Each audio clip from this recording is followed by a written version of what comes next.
Hi, Nick and Billy, long-time listener and lover of the pod. Love your work, exponentially changing lives and breaking cycles. God's work. My friends. Okay, wow. I'm a mama of 4 kids. Yes, 4. Insane. What have you got for 4? Because a few people wrote in and it's like, Nick, 3 kids, parents that are relaxed. Who are you hanging out with? You got any 4s? I hang out with one family that's got 4. Like 4 under, I reckon, grade 3. Yeah. I'm like, right. They're great. Yeah. Happy. Oh, I know the dad a bit more. Lovely, like always smiling. I just think there's like that. I think, like that. Yeah, you just let it flow. You just let it flow. That's what I say at 3. I'm like, at 3, they just go, I see the ones with 3 and they're just like. Makes me think of that Simpsons quote, these goggles do nothing. You know, when he's like the wave of New Year. He's going. Anyway, sorry. Yeah, I just find, anyway. 4, insane. 1 neurotypical 7-year-old girl, a diagnosed neurodivergent 11-year-old boy, an undiagnosed but suspected neurodivergent 4-year-old girl, and 1-year-old girl who is anyone's guess. Her leg kicking and head bobbing has got me suspicious though. Ha ha ha. My 11-year-old is an exceptional kid, bright, social, interesting, talented, curious, and also on the spectrum with ADHD and OCD. We had him diagnosed 2 years ago, and now he has support through an OT, psychologist, and a support worker, etc. All of this has been greatly beneficial, and coupled with my husband and I continually working on being the best parents we can for our individual kids while also having ADHD, 4 kids, jobs, etc. His capacity for function in a world not designed for him has increased, and his window of tolerance is expanding. My question is around the subject of feedback. I know a lot of ND kids and have RSD. Rejection sensitive dysphoria. What's that? We'll talk about it, but yeah. Okay. And we are conscious of that with our son. However, he really struggles to take any feedback, no matter how gentle, no matter what the situation, no matter who from, and any suggestions on how to do things differently, more functionally, etc., result in him feeling someone is mad at him, hates him, or he's a terrible person, or something's wrong with him. It's heartbreaking and frustrating. And when he gets this idea, he becomes so dysregulated that it's difficult to come back from without heavy lifting on our part or the schools, etc. When I say feedback, it can be as small as something like, hey, buddy, please don't run up the stairs when the baby's asleep. It wakes her up.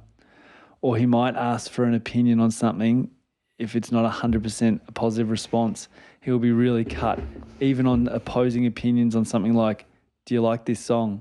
Or in typical ND fashion, he wants to have a deep intellectual and political conversation, but when he's guided gently on opposing perspectives, he takes it personally.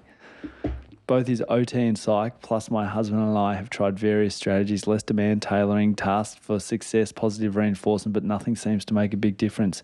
Heading into high school, I really want to help him see how wonderful he is for himself, to truly believe it and also be able to understand sometimes feedback, criticisms, opposing opinions will be encountered and it isn't a reflection on who he is. This is a kid who is immensely talented beyond his years in most things he puts his mind and hands to. I sound like a wanker, but you should see him play the Beatles by ear, every instrument, not even exaggerating. Support from a small community, more recently a good group of friends, adult mentors, and pretty consistent external validation from people around him. He is celebrated and loved and appreciated and shown love by his peers and family. Can you help with any strategies or even more clarity on how this plays out for ND kids? It's a big challenge for us and him. Big thank you in advance, team. Love your work. What's playing out for the kid, Billy? Who were you thinking of when you were... Get going. This is a long... Give me the dates. This is great. So RSD, or rejection sensitive dysphoria, is really common. It actually doesn't have a yet, and yet is the important word. It's not a classification yet, but it is really commonly seen in kids with ADHD. Yes, and because I think I have this with the kid around me. Okay. I want to know like what's going on. I think I have this. I thought you were thinking of me. No, I know you were thinking. I was thinking of you. No, I'm thinking of someone else. But no. Well, that description is like my last week. Yeah, it is a bit. Yeah. I wasn't. And you know me well enough. But so I really, it's quite funny when that, what's going on when that for question came through. Or what's going on for the kid? Well, what's going on for people that have that experience is that they have had multiple iterations of failure in so many things that they try at. So they have this hypersensitivity. They have this threat seeking. They have this like lack of self-worth when they don't immediately succeed at something. I know, it's so hard.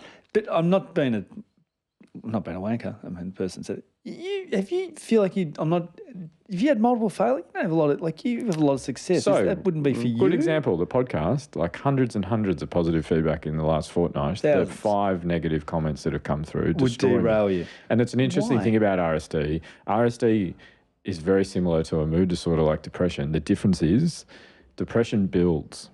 So depression over time and time and time. But what happens with RSD is you immediately look like you have it. You immediately go into that like overwhelming, destroying, dysfunctional. Like I'm, hopefully no one will use this to harm me further. I can't get stuff out of my head. I'm writing, I'm sitting in clinic thinking about it, like feeling like a failure, feeling upset about it. That's a lot of these kids experience this over and over again. And like without getting too much into it, actually thinking about it and then that question coming through and thinking about all the research around RSD has made me think about myself in that context and in the frame of like neurodiversity. Because I remember someone sent in like how I said I wasn't that smart and they were like, that doesn't make sense. And I'm like, I failed through most of school. Like I failed through a lot of university. Right. And I still fail a lot in life with things like that. One tiny bit of even constructive criticism I really struggle with. You know that. Yeah. And so a lot of these kids have the same experience and they're like, I'm a minute over 40. They're like in their, the young years.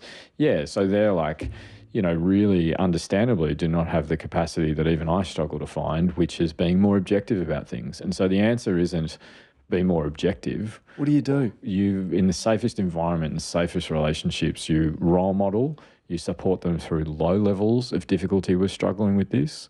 You like actively make sure the majority of their time they succeed, but also have little tiny experiences.